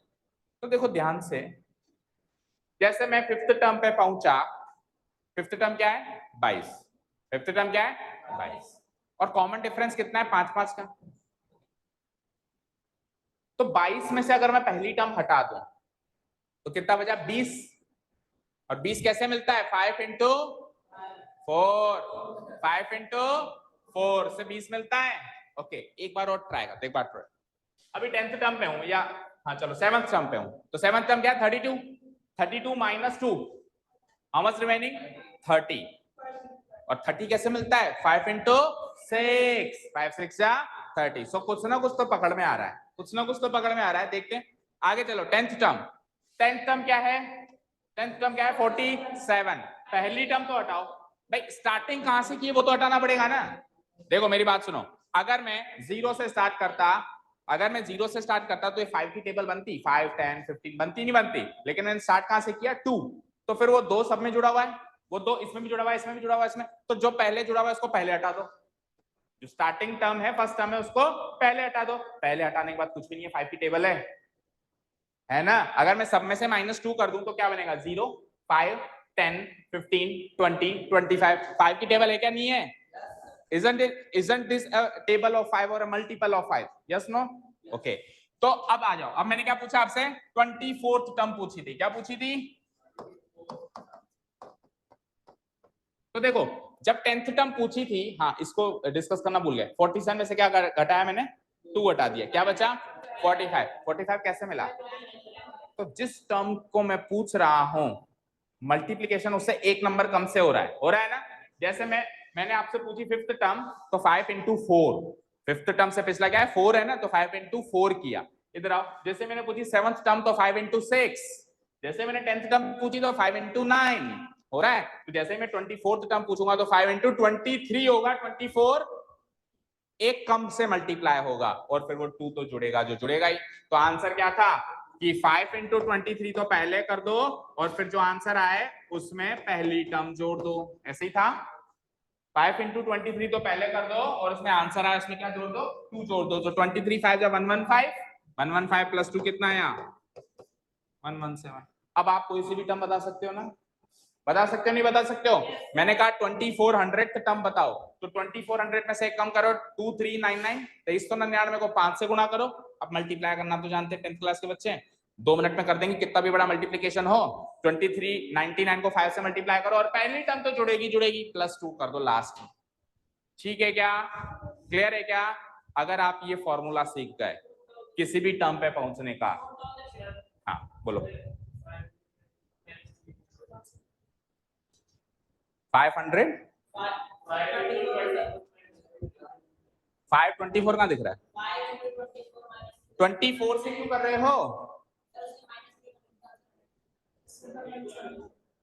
-3 क्यों किया, टेल मी -3 क्यों किया। देखो एक एपी में मेरे पास क्या क्या चीजें हैं, कॉमन डिफरेंस है, फर्स्ट टर्म है, अब तीसरी चौथे कंपोनेंट्स हम पैदा करेंगे तो कंफ्यूजन बढ़ेगा ना। कंपोनेंट्स हमको क्या दिए उसने, एक तो फर्स्ट टर्म दी 2, एक कॉमन डिफरेंस दिया 5, सो 2 और 5 को इस्तेमाल कर सकते हो अपने मर्जी से, 3 को इस्तेमाल कैसे कर रहे हो, 3 आया कहां से, 3 कौन है, 3 तो फर्स्ट टर्म और कॉमन डिफरेंस का गैप है, डिफरेंस है, ठीक है। तो ऐसे तो बनाते जाएंगे तो और कंपोनेंट्स भी बनते जाएंगे नहीं बनते जाएंगे, तो जो हमको स्टैंडर्ड कंपोनेंट्स टॉपिक ने दिए उन्हीं का इस्तेमाल कर सकते हैं। क्या है वो स्टैंडर्ड कंपोनेंट्स, एक तो 2 यानी पहली टर्म, और एक इनका कॉमन डिफरेंस, पहली टर्म 7 होती तो 7 जुड़ता, यहां से शुरू कर दो इस एपी को, अब 10वीं टर्म वो बन गई, इसमें क्या है एक टर्म और बढ़ा दो आगे, क्लियर है क्या, ठीक है। अच्छा जो ये टर्म्स, अच्छा कॉमन डिफरेंस जो है उसको लेटर अलॉटेड है डी, स्मॉल डी। अब स्मॉल डी कभी कभी किसी क्वेश्चन में कैपिटल डी हो जाता है, वो as per the demand of the question, पर वैसे कॉमन डिफरेंस को किससे डिनोट कराते हैं, स्मॉल डी। तो मैं सीधा पूछूंगा डी क्या है इसमें, तो समझ जाना गैप पूछ रहा हूँ, कॉमन डिफरेंस पूछ रहा हूँ, ओके। और जो ये टर्म्स है इनको लेटर ए से मार्क किया जाता है, स्मॉल ए से मार्क किया जाता है, किससे मार्क किया जाता है, स्मॉल ए। जैसे कि ये है A1, 1 कहां लगाओगे, नीचे टेल में, 1 क्या लगाओगे, नीचे टेल, पूंछ में लगाएंगे, A1 मतलब पहली टर्म, ये है A2, बोलो आगे, बोलते जाओ। ये है A3। किसी किसी बुक में ये T1 T2 T3 से यानी टर्म 1 टर्म 2 टर्म 3 से भी मार्क है, लेकिन हमारी एनसीईआरटी में इनको ए लेटर से मार्क किया है, सो हमको ए लेटर से पढ़ना है। लेकिन अगर आप कोई और बुक रेफर करते हो और उसमें T1 T2 T3 आ जाए तो कंफ्यूज मत हो जाना, बात वही है। Clear? A1 A2 A3 A4 A5 A6 A7, is this clear? और अगर इनके नीचे कोई नंबर ना लगाओ, सिंपली ए का है, कोई नंबर ही ना लगाए, तो वो होती है पहली टर्म। वो क्या होती है? तो मैंने कह दिया डी बताओ, तो डी तो हो जाएगा इसका 5 और ए हो जाएगा पहली टर्म, दैट मींस 2। और अगर कोई नंबर पीछे नीचे लगा हुआ है like A1 A2 A3 A4, तो वो उसका वो उस नंबर की टर्म आपको बतानी है। सब पे बेटा लिखना तो हमको है, वो कहेगा फाइंड ए, वो कहेगा फाइंड ए, समझ गया? अब ए कह दिया केवल तो यानी पहली टर्म पूछ रहा है, वो कह रहा है फाइंड A3, तो फिर तीसरी टर्म चाहिए उसको। जैसे मैंने अभी आपसे कैजुअल लैंग्वेज में पूछा 24th टर्म बताओ, अब मैं मैथमेटिकल या टॉपिक की लैंग्वेज में आ जाऊं, A24 बताओ, बात कोई। मैं कहूं 24th टर्म बताओ, मैं कहूं A24 बताओ, A24 टेल में लगा रहेगा, ये सामने मत लिख देना, इसके सामने मत लिख देना, ए के सामने 24, ए के सामने 24 का मतलब तो ये होता है A into 24, नीचे टेल में लगेगा। ठीक है, कंप्यूटर लैंग्वेज इसको कहते हैं सुपरस्क्रिप्ट और सबस्क्रिप्ट। कोई चीज ऊपर लग जाती है तो सुपरस्क्रिप्ट, कोई चीज नीचे टेल में लग जाती है तो सबस्क्रिप्ट। तो सबस्क्रिप्ट में लगाना है अपने को, सुपरस्क्रिप्ट में नहीं लगाना है। क्लियर है? ठीक है, तो मैं कहूं 24th टर्म, तो ये तो हो गई कैजुअल लैंग्वेज। वो कैसे पूछेगा? हाँ पूछ सकता है, वो भी उसका तो हक है, वो ऐसे पूछ सकता है find the 24th term, but वो बिल्कुल ऑफिशियल लैंग्वेज में अगर पूछे तो फिर कैसे पूछेगा? फाइंड A24, फाइंड A24 यानी 24वीं टर्म निकाल के बताओ। ठीक है क्या? देखो जितनी भी चीजें अभी हमने सीखी हैं पिछले आधे पौने घंटे में, अगर आपको अच्छे से समझ में आए हो तो यकीन मानो आपने ज्यादा भी नहीं तो 60% चैप्टर या 70% चैप्टर तक कवर कर लिया। आप क्वेश्चन ही करने हैं बस।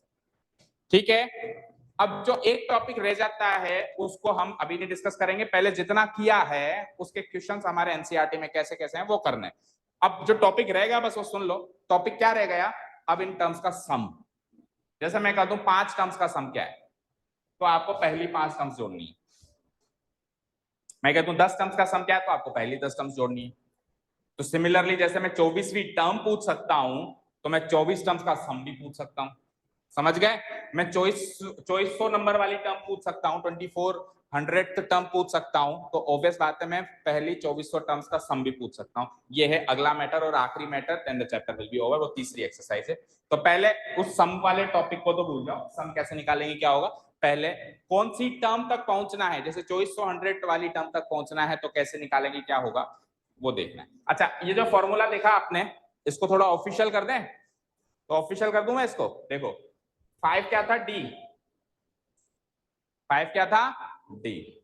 23 क्या था? 23 ए था।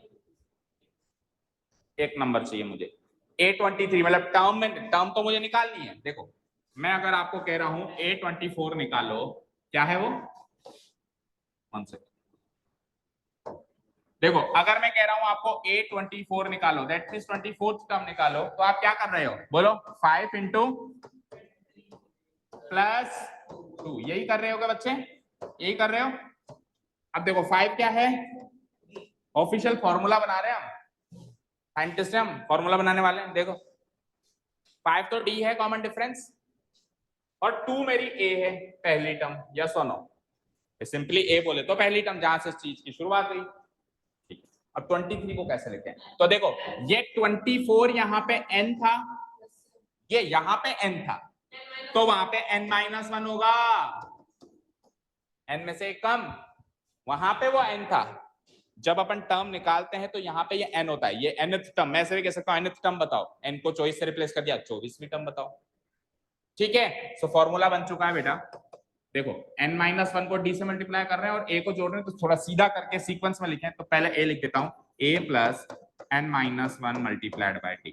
This is the formula to find any term of an AP, provided that दो चीजें पता होनी चाहिए, a और d। a और d पता हो, इस फॉर्मूले को लगा के उस टर्म की कोई सी भी टर्म पता लगा, उस AP की कोई भी टर्म हम पता लगा सकते हैं। ठीक है, इसको बोलते हैं जनरल टर्म फॉर्मूला, या nth टर्म फॉर्मूला, या an का फॉर्मूला, किसी नाम से पुकारो। nth टर्म का फॉर्मूला है ये, nth सर nth क्या है, कोई भी natural number, second third fourth कोई भी टर्म का फॉर्मूला बन गया ये, और nth टर्म को जनरल टर्म भी बोलते हैं, तो ये जनरल टर्म का फॉर्मूला भी बन गया।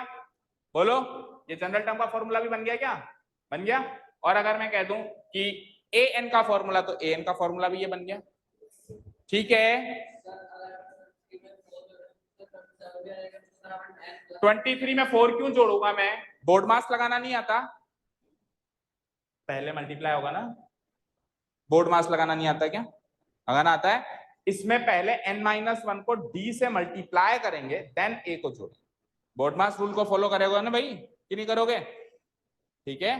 पहले मल्टीप्लाई होगा, उसके बाद वो फर्स्ट टर्म आखिरी में जोड़नी है, पहले नहीं जोड़नी, ऐसे नहीं जोड़नी कि a में पहले n-1 जोड़ दिया। हाँ ठीक है, ब्रैकेट उस फॉर्म में मान लो कुल मिला के है तो बोर्ड मास ही, क्लियर है ना। बोर्ड मास रूल आता है ना, पहले ब्रैकेट सॉल्व करते हैं, फिर ऑफ सॉल्व करते हैं, फिर डिवीजन मल्टीप्लिकेशन ये चलता है, क्लियर है। ओके, तो ऑफिशियली कुछ लिख ले हम, क्योंकि आधे ज्यादा चैप्टर को हमने बोल के सॉल्व कर लिया।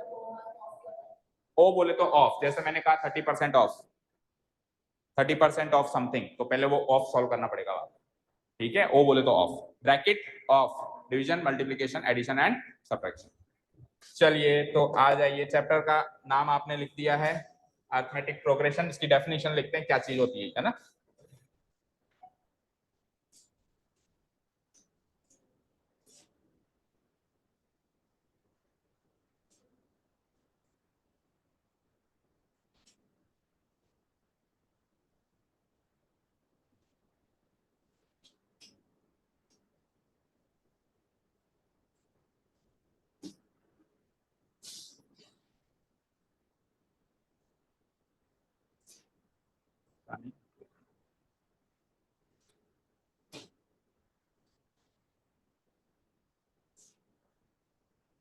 Okay, so write down the definition. अब लिखा पढ़ी का काम कर लो, ठीक है। डील तो फाइनल हो गई, डील फाइनल होने के बाद लिखा पढ़ी का काम होता है, वो चल रहा है अभी। ओके, तो सबसे पहले is the definition of AP, arithmetic progression बोले तो एपी, अरिथमेटिक प्रोग्रेशन ब्रैकेट में लिख दो AP is simply a list of numbers, yes or no. देखो जो भी हमने सीखा वो कनेक्ट भी कर हो रहा है ना, सिंपली क्या है ये, लिस्ट ऑफ नंबर्स है, ठीक है। इन विच द नेक्स्ट टर्म, जिसमें जो अगली टर्म है ऑब्टेन की जाती है, कैसे, by obtaining a fixed number to the preceding यानी प्रीवियस टर्म, ठीक है। इसमें अगली टर्म कैसे ऑब्टेन की जाती है, एक फिक्स्ड नंबर है, उसको किसमें जोड़ना है, प्रीसीडिंग, प्रीसीडिंग बोले तो पिछली टर्म में जोड़ना है, समझ आया। अब यहां पे लिखा हुआ है एक्सेप्ट द फर्स्ट टर्म, ऐसा क्यों लिखा हुआ है, एक्सेप्ट द फर्स्ट टर्म ऐसा क्यों लिखा हुआ है, tell me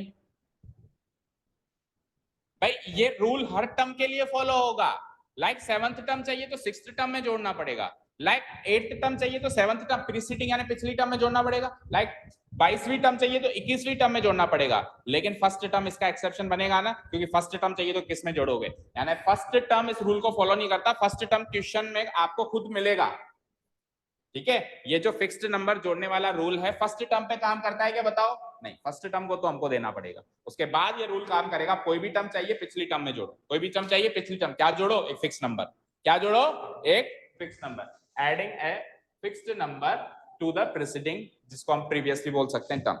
is this thing clear, ठीक है। पहली इजी डेफिनेशन समझ में आई।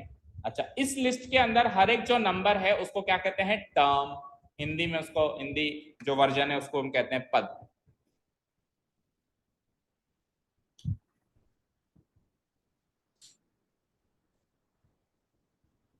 डन, नहीं जहां तक मैंने कहा है वहां तक, पद तक, यहां तक हो गया। यार बड़े बड़े स्लो हो, थोड़ा जल्दी लिखो।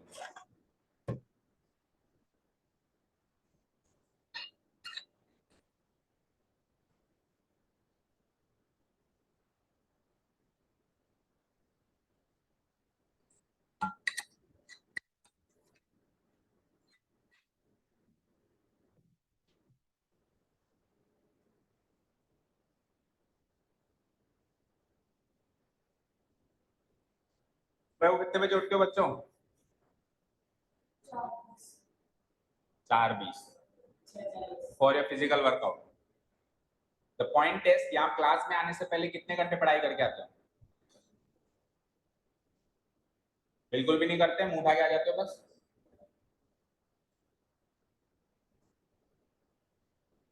Okay, and it is denoted by small letter a as follows. इसको स्मॉल लेटर ए से डिनोट कराएंगे to every term. The standard notation will be small letter a, like A1, A2, A3, A4, A5, A6, A7, फिर बीच में लगा दिया हमने dot dot dot dot dot dot, बोले तो ये इनफाइनाइटली ऐसे चल रहा है। और जो आखिरी टर्म है उसको हम लिख सकते हैं an। आखिरी टर्म को an कैसे लिख सकते हैं? अगर मैं कहता हूं इसमें n नेचुरल, मतलब इसमें मैं कहता हूं इसमें n टर्म्स है, इस एपी में कितनी टर्म्स हैं? n टर्म्स हैं, तो आखिरी टर्म को an कह सकता हूं। लाइक अगर मैंने कहा इस एपी में 10 टर्म्स है तो आखिरी टर्म a10 होगी, होगी नहीं होगी? अगर मैं कह दूं इस एपी में 30 टर्म्स हैं, the last term will be a30, yes or no? अगर मैं कह दूं इस एपी में 55 टर्म्स हैं तो last term will be a55। तो अगर इस एपी में n टर्म्स हैं, कितनी टर्म्स हैं? n, सो लास्ट टर्म को हम क्या लिख सकते हैं? an।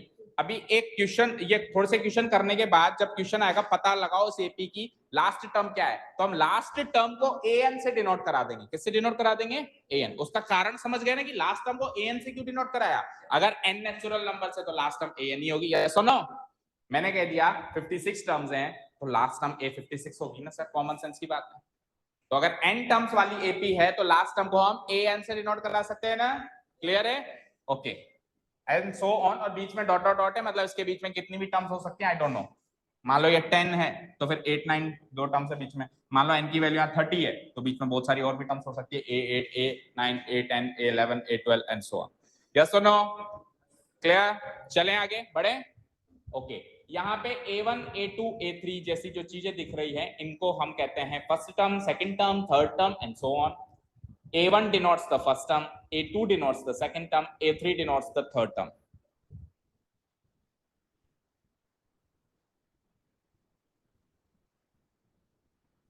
a1 denotes the first term, a2 denotes the second term, a3 denotes the third term and so on. And so on बोले तो चलता जा रहा है up to what? Up to an, up to an, which denotes the last term of the AP। ये चीज सबको clear है या कंफ्यूजन है कि सर an को लास्ट टर्म क्यों बोला? an को लास्ट टर्म तब बोला जब टर्म्स में टोटल टर्म्स n है। समझ गए ना? n being a natural number बोलने की जरूरत नहीं है, कई बार ये तो स्टार्टिंग में बता दिया, यहाँ पे n एक नेचुरल नंबर ही होगा। वी कैन नॉट से n की वैल्यू 1.3। ठीक है, क्लियर है? n बोले तो नेचुरल नंबर। डन? ठीक है, ये देखो an को मैंने l से भी डिनोट करा दिया। Y l? l बोले तो लास्ट टर्म, l बोले तो लास्ट टर्म। ये भी स्टैंडर्ड नोटेशन है, एक एपी में l लास्ट टर्म होगी, a फर्स्ट टर्म होगी। ओके, और फिर बीच में कितनी भी टर्म्स हो सकती है। क्लियर? ठीक है, an को l भी लिख सकते हैं अगर उस एपी में n टर्म्स हैं और होंगी। मतलब मैं एक एपी में n टर्म्स मान लूं कि इस एपी में तो n टर्म्स है तो an मेरी लास्ट टर्म होगी, तो उस एपी में an को l मान लिया जाएगा। ठीक है, तो वो बात, कुछ बातें देखो अंडरस्टूड है। मैंने कह दिया इस एपी में an l है, दैट मींस अंडरस्टूड है, इसमें n टर्म्स है। आप ऐसे नहीं कह सकते सर n टर्म्स के बाद भी कुछ टर्म्स हुई तो नहीं, ये अंडरस्टूड हो गई। एक एपी में n टर्म्स होती है, कितनी टर्म्स होती है? n की वैल्यू मुझे नहीं पता, कुछ भी रख दो। एक एपी में कितनी टर्म्स होती हैं? n टर्म्स होती है, n नंबर ऑफ टर्म्स, यानी एक नेचुरल नंबर ऑफ टर्म्स होती है, और वो नेचुरल नंबर कुछ भी हो सकता है। और an हमेशा एक एपी की लास्ट टर्म मानी जाती है, यानी l मानी जाती है। So whether I ask you l तो भी लास्ट टर्म निकालनी है, whether I ask you an तो भी आपको लास्ट टर्म निकालनी है, या फिर मैं सिंपली सरल भाषा में कह दूं फाइंड द लास्ट टर्म तो भी आपको लास्ट टर्म ही निकालनी है। ओके, अभी देखो क्वेश्चन का लेवल अच्छा भी आएगा, ऐसे भी आएगा, ऐसे नहीं इजी क्वेश्चन नहीं आएगा। ऐसे भी कहेगा पीछे से तीसरी टर्म बताओ, पीछे से 57th टर्म बताओ, पीछे से 57th टर्म और आगे से 56th टर्म का डिफरेंस बताओ, कुछ भी पूछ सकता है, एनीथिंग। अब टॉपिक इंट्रोड्यूस कर दिया है उसने, इसके एवज में कोई भी किसी भी टाइप का क्वेश्चन पूछने का अधिकार उसको है। टॉपिक उसने इंट्रोड्यूस कर दिया है। ओके ना? डन? यहां तक हो गया? बढ़े हम आगे? हो गया यहां तक? सभी का नोट डाउन? ओके, लिखो types of AP, finite AP and infinite AP. तो कैजुअली आपको बता दिया था, अगर total number of terms fixed हो जाए या फिर यूं कहूं नॉन हो, नॉन मतलब मुझे पता है I know how many terms of the AP, how many terms are there in this AP, then I will denote this AP as finite AP. And if I don't know the number of terms in this AP, I will denote the term, I will denote this AP as an infinite AP. देखो कुछ भी कह दो, ऐसे कह दो fixed, not fixed, ऐसे कह दो not fixed, ऐसे कह दो infinite, ऐसे कह दो like not countable, it is unknown, not countable. Okay जैसे कि मैंने कहा एक एपी में n नंबर ऑफ टर्म्स हैं तो ऑब्वियसली वो इनफाइनाइट एपी है. Yes or no? Yes or no? अगर I am saying this AP has n number of terms, so whether I do not know, when I do not know the value of n can be any natural number, so obviously it is an infinite AP. yes or no? मैंने कह दिया n terms है तो n की value तो कुछ भी हो सकती है ना भाई, 2 करोड़ 3 करोड़ 300 अरब कुछ भी हो सकती है, so उसको हम इनफाइनाइट एपी ही मानेंगे. Yes or no? ठीक है ना? तो इनफाइनाइट एपी की डेफिनेशन क्या लिख सकते हैं? When the number of total number of terms is not fixed और इनफाइनाइट और नॉट काउंटेबल और अननोन. ठीक है. फॉर एग्जांपल 1 4, देखो यहाँ पे एग्जांपल देखो 1 4 7 10 13, you can easily count how many number of terms are there, 1 2 3 4 5.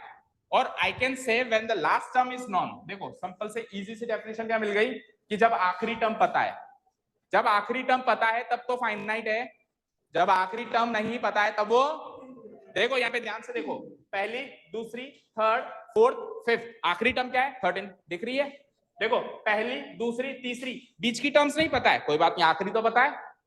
तो जब जब आखिरी टर्म पता है तब तक वो फाइनाइट एपी है. And when I do not know the last term of the AP तब वो इनफाइनाइट है. एक ही सरल सी डेफिनेशन हो गई. ठीक है ना? When the last term is known it is an finite AP and when the last term is unknown it will be termed as an infinite AP. Like देखो तीन डॉट्स का बहुत इंपॉर्टेंस है मैथ्स में, याद रखना. 3 डॉट्स का मतलब है चलते जाओ. 3 डॉट्स का बहुत इंपॉर्टेंस है मैथ्स में. तो ये 3 डॉट्स लग गए ना, दैट मींस अब ये चलती जा रही है, तो इसकी कोई बता सकता है आखिरी टर्म? बता सकता है क्या? सो अगर मैं इसके साथ एक इंफॉर्मेशन जोड़ दूं, बेटा इस टर्म्स में तो है ना 10, इस एपी में तो 10 टर्म्स हैं, ये इंफॉर्मेशन दे दी, अब ये फाइनाइट हो गई क्योंकि मैंने बता दिया ना ये 10 टर्म्स हैं.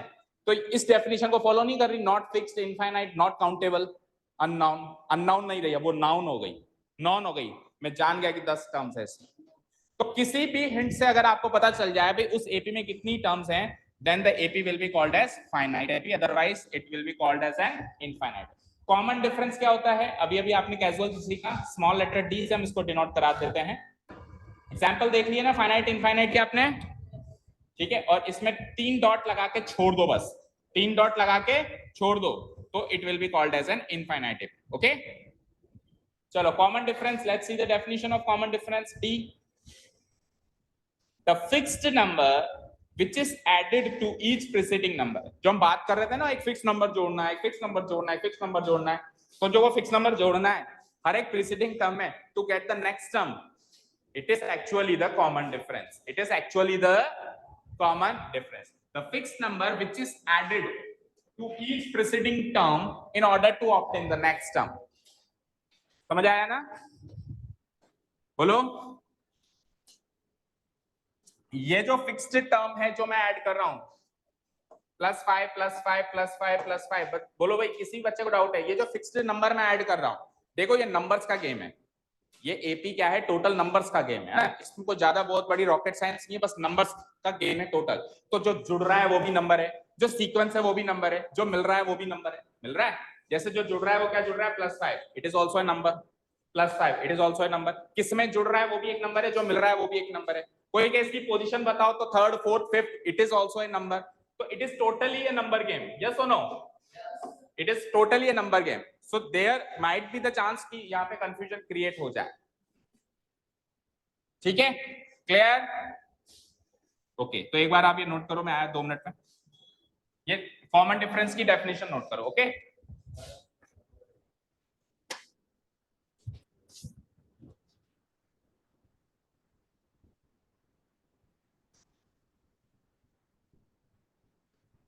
ये नोट करो, मैं आया 5.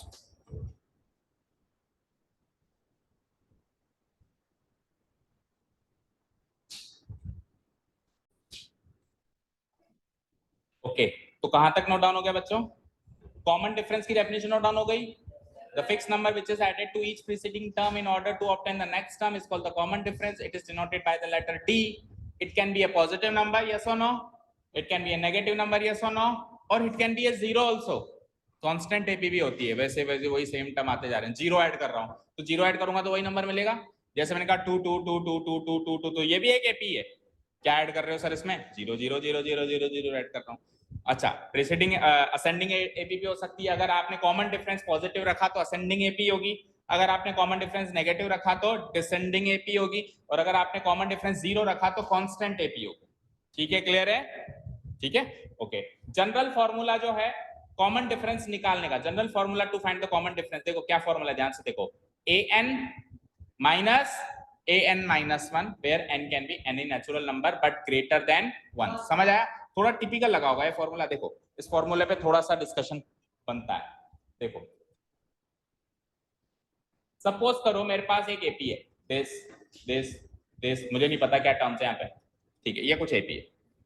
अब मैंने रिया आपको बोला इसमें कॉमन डिफरेंस निकालो, इस एपी में कॉमन डिफरेंस निकालो. तो क्या कैसे निकालोगे? कुछ भी नंबर्स रखे हुए वहां पे लेट से, तो क्या अप्रोच होगी, कैसे निकाला जाता है कॉमन डिफरेंस? बोलो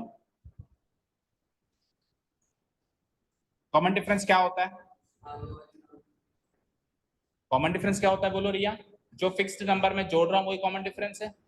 बोलो, जो फिक्स्ड नंबर में जोड़ रहा हूं वही कॉमन डिफरेंस है. ये निकालना है भाई, आप क्या जोड़ रहे हो. तो कैसे निकालेंगे? बोलो कृतिका, ये कॉमन डिफरेंस कैसे निकालेंगे? अच्छा मैं नंबर रखूं फिर बताओगे. 1 4 7 10 13 16. अब बताओ कॉमन डिफरेंस कैसे, फटाफट से कैसे निकल गया? क्या क्या आपने 3 लाने के लिए? आपने ऐड किया कुछ. ये 3 कहां से मिला आपको, मैं ये पूछ रहा हूं. ये 3 कहां से मिला? 4 है ना, उसमें से मैंने 1 माइनस कर दिया. ऐसे ही किया. क्यों? आप चाहते तो 7 में से भी 4 माइनस कर सकते थे. क्यों? आप चाहते तो 10 में से भी 7 माइनस कर सकते थे. बोलो. अरे आप चाहते तो 13 में से भी 10 माइनस कर सकते थे कॉमन डिफरेंस लाने के लिए. और आप चाहते तो 16 में से भी 13 माइनस कर सकते थे. तो आपके पास कितने ऑप्शन हो गए, चेक करो. इस 4 को क्या कहोगे? A2. क्या कहोगे? और 1 को क्या कहोगे? तो कॉमन डिफरेंस निकालने का फॉर्मूला A2 माइनस A1 हुआ, यस और नो? अच्छा ये A3 है, सारे लिख देता हूं एक बार. ये A4 है और ये A5 है और ये A6 है. तो कॉमन डिफरेंस निकालने का दूसरा ऑप्शन क्या है कृतिका? A3 माइनस, बोलते जाओ सारे ऑप्शंस. कॉमन डिफरेंस निकालने का तीसरा ऑप्शन बोलो A4 minus A3. Common difference निकालने का अगला ऑप्शन बोलो A5 minus A4. Common difference निकालने का आखिरी ऑप्शन बोलो A6 माइनस A5. तो कोई पूछे कॉमन डिफरेंस का फॉर्मूला बताओ तो ऐसे क्या ऑप्शन दोगे उसको? नहीं, एक जनरल फॉर्मूला चाहिए. तो देखो जनरल फॉर्मूला क्या बना? an minus an minus 1. अच्छा n और n माइनस 1 क्या है सर? ये इधर कोई नंबर है, इधर उससे एक कम नंबर है. माइनस 1 मतलब कम नंबर होता है. देखो यहाँ 2 है तो उससे एक कम है, यहाँ 3 है तो उससे भी एक कम है, यहाँ 4 है तो उससे भी n माइनस 1 एक कम है, यहाँ 5 है तो उससे भी एक कम है, और यहाँ 6 है तो उससे भी कम. तो ये जनरल फॉर्मूला बना नहीं बना? an minus 1. Take any natural number n. जैसे 2 ले लिया तो A2 हो गया, फिर उससे एक कम लेना है, A1 लेना है. अगर A6 लिया तो A5 लेना है, A10 लिया तो A9 लेना है. जो भी टर्म से आपने कॉमन डिफरेंस निकालना चाहा उससे अब पिछली टर्म को ही आप माइनस कर सकते हो. तो अगर मैंने कह दिया A7 तो पिछली टर्म A6 होगी. बोलो. अगर मैंने कह दिया A10 तो पिछली टर्म, बोलो रिया. अगर मैंने कह दिया A22 तो पिछली टर्म A21. अगर मैंने कह दिया A35 तो पिछली टर्म A34. तो अगर मैंने कह दिया AN तो पिछली टर्म AN माइनस 1 होगी. तो कोई भी टर्म में से उसकी पिछली टर्म घटाने से कॉमन डिफरेंस मिलेगा. पर यहाँ पे n की वैल्यू 1 से ज्यादा क्यों कही है? देखो ध्यान से, n की वैल्यू 1 से ज्यादा क्यों कही है? क्योंकि अगर मैं A1 लगा दूं तो फिर ये 0 करना पड़ेगा. ये 0 तो होता ही नहीं है. तो यहाँ पे इस फॉर्मूला के अंदर an माइनस 1 में n की वैल्यू 1 से बड़ी लेनी पड़ेगी. किससे बड़ी लेनी पड़ेगी भाई? यहाँ पे कम से कम दूसरी टर्म तो लेनी पड़ेगी ना. दूसरी में से पहली माइनस करोगे. यहीं पे पहली टर्म ले ली तो पहली टर्म में से पिछली टर्म तो है ही नहीं, माइनस क्या करोगे? तो n की वैल्यू 1 से बड़ी लेनी पड़ेगी. अगर मैं n की वैल्यू 1 लेता हूं तो पहली टर्म है, और आप पहली टर्म यहाँ नहीं ले सकते, कम से कम दूसरी टर्म लेनी पड़ेगी. तो यानी कि यहाँ पे n की वैल्यू 1 से बड़ी लेनी पड़ेगी. समझ आया? n की वैल्यू 1 से बड़ी लो, कम से कम दूसरी टर्म तो हो गई. अब उसमें पिछली टर्म कोई सी भी घटा दो, कोई भी दो टर्म्स का पेयर चुन लो. जैसे A5 A6 चुन लो, जैसे A10 A11 चल रहा हो और उसका डिफरेंस देख लो, कोई कॉमन डिफरेंस होता है? क्लियर है क्या? बोलो। ओके चलो, अब सपोज करो आपसे एग्जाम में पूछता है कि चेक करो ये एपी है या नहीं है, चेक करो कि ये जो सीरीज है ये एपी है या नहीं है, तो पता कैसे चेक करी जाती है? बोलो। कॉमन डिफरेंस ही चेक करी जाती है। वहां पे कॉमन डिफरेंस के जितने भी ऑप्शंस अवेलेबल है, जैसे भी 5 ऑप्शंस मिले मुझे, जितने भी ऑप्शंस अवेलेबल हैं सारे ऑप्शन से कॉमन डिफरेंस निकालो, हर एक ऑप्शन से कॉमन डिफरेंस सेम निकलता है तब तो वो एपी है, और एक भी ऑप्शन में अगर डिफरेंट कॉमन डिफरेंस मिल गया तो वो एपी नहीं है। जैसे A6 माइनस A5 करके देखो, जैसे A7 माइनस A6 करके देखो, जैसे A8 माइनस A7, सारे ऑप्शन जितने भी अवेलेबल जब पॉसिबल है उस एपी के लिए। मान लो 10 टर्म्स गिवन है ना, तो 9 ऑप्शंस मिलते हैं। मिलते नहीं मिलते हैं? क्योंकि A1 में से तो कुछ घटा नहीं सकते ना, तो पहला ऑप्शन A2 माइनस A1 है। मान लो मेरे पास 4 टर्म्स हैं, A1 A2 A3 A4, तो कितने ऑप्शंस हो गए कॉमन डिफरेंस निकालने के? 3। पहला ऑप्शन A2 माइनस A1, दूसरा ऑप्शन A3 माइनस A2, तीसरा और आखिरी ऑप्शन A4 माइनस A3। तो जितनी टर्म्स है उसमें से एक कम करो, उतने ऑप्शन से मेरे पास कॉमन डिफरेंस निकालने के लिए सारे ऑप्शन से आप कॉमन डिफरेंस निकालोगे, और सबसे कॉमन डिफरेंस अगर सेम निकलेगा तब तो आप कह दोगे वो एपी है, नहीं तो आप कहोगे कि वो एपी नहीं। मान लो 7 ऑप्शन से सेम निकल रहा है, 8वें ऑप्शन से गलत निकल रहा है, मतलब गलत क्या निकल रहा है, उससे मिसमैच निकल रहा है, दूसरों से अलग निकल रहा है, तो आप कह दोगे कि भैया ये एपी नहीं। ठीक है चलो, किसी भी एपी की जनरल फॉर्म क्या होती है? किसी भी एपी की जनरल फॉर्म क्या होती है? Any AP can be written or express in its general form as follows. बराबर से लिखो, any AP can be written in its general form as follows. देखो पहली टर्म को मैं ए लिख सकता हूं, बोलो। पहली टर्म को ए लिख सकते हैं ना, बोलो, स्मॉल ए। दूसरी टर्म पता करने के लिए उस ए में डी तो जोड़ते हो, बोलो, जब जोड़ते हो ना, तो ये पहली टर्म हो गई, ये दूसरी टर्म हो गई, बोलो। अच्छा, तीसरी टर्म में डी एक और बार जोड़ देते हो, देखो एक डी तो जुड़ा हुआ था, एक बार और जोड़ दिया तो डी और डी 2D जुड़ गए, बोलो 2D जुड़ गए, ये है तीसरी टर्म।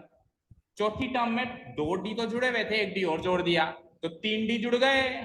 ए तो सब में जुड़ा हुआ है, ए तो सब में जुड़ा हुआ है। आप ऐसे भी कह सकते हो, देखो इसमें ए प्लस 0D है, एक भी डी नहीं है, ए प्लस 0D है, एक भी डी इसमें नहीं है। 0D को अपन हटा दें तो सिंपली ए बच जाता है। इसमें 1D है, इसमें 2D है, इसमें 3D है, इसमें 4D है, यानी कि जितनी जो भी नंबर की टर्म चाहिए उसमें से एक माइनस कर दो, उतने तो डी जोड़ो, और ए तो सब में जुड़ेगा ही जुड़ेगा। समझ आया ना? ये फर्स्ट टर्म है, ये A1 है, ये A2 है, ये A3 है, ये A4 है, ये A5 है। तो किसी एपी को जनरल फॉर्म में लिखने के लिए कहे तो ये होती है इसकी जनरल फॉर्म, ए, दूसरी टर्म A प्लस डी, तीसरी टर्म A प्लस 2D, चौथी term A plus 3D। where A denotes the first term of the AP, D denotes the common difference of the AP। A बोले तो first term A1, A plus D यानी ये वाली चीज बोलूं तो ये सेकंड टर्म है A2, A प्लस 2D है मेरी तीसरी टर्म, A प्लस 3D है मेरी चौथी टर्म, एंड सो ऑन। समझ आया? समझ आया? देखो A4 है तो A4 के लिए 4 में से एक कम करो, 3 ही डी जुड़ेंगे इसमें से, तो क्या होगी इसकी फॉर्म? A प्लस 3D वाली फॉर्म होगी। समझ आया? बोलो समझ आया? चलो मुझे बताओ फिर A22 की जनरल फॉर्म क्या होगी? हर एक टर्म की जनरल फॉर्म निकालनी आ गई ना? A22 की जनरल फॉर्म क्या होगी? 21 की। Very good. देखो A4 की जनरल फॉर्म क्या है? A plus 3D। A तो सब में ही है और D कितने हैं? एक कम। अगर आपको चौथी टर्म चाहिए तो 3D जुड़ेंगे, अगर आपको तीसरी टर्म चाहिए तो 2 ही डी जुड़ेंगे, अगर आपको दूसरी टर्म चाहिए तो एक ही डी जुड़ेगा, अगर पहली ही टर्म चाहिए तो 0D, एक भी डी नहीं जुड़ेगा। समझ गए? तो मैंने कह दिया A22 की general form A plus 20। A99 की general form A plus 98D। Very good, अब तो समझ गए ना? तो फर्स्ट एक्सरसाइज का इंट्रोडक्टरी पार्ट हो चुका है। Tomorrow onwards we can start the exercise. एक बार चेक कर लूं कुछ और है? नहीं, जनरल फॉर्म फिर जनरल टर्म वाली जो चीज है वो नेक्स्ट एक्सरसाइज में।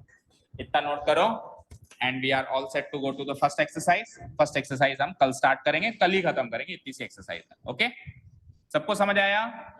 देखो फ्रेश चैप्टर है, जो हो गया सो हो गया। अभी तक के कोर्स में किसी बच्चे की हालत अच्छी है, किसी बच्चे की मॉडरेट है, किसी की बहुत बुरी भी है। तो जो हो गया सो हो गया, उसको नहीं बदल सकते, लेकिन एटलीस्ट यहां से अब आप मन लगा के पढ़ाई कर सकते हैं।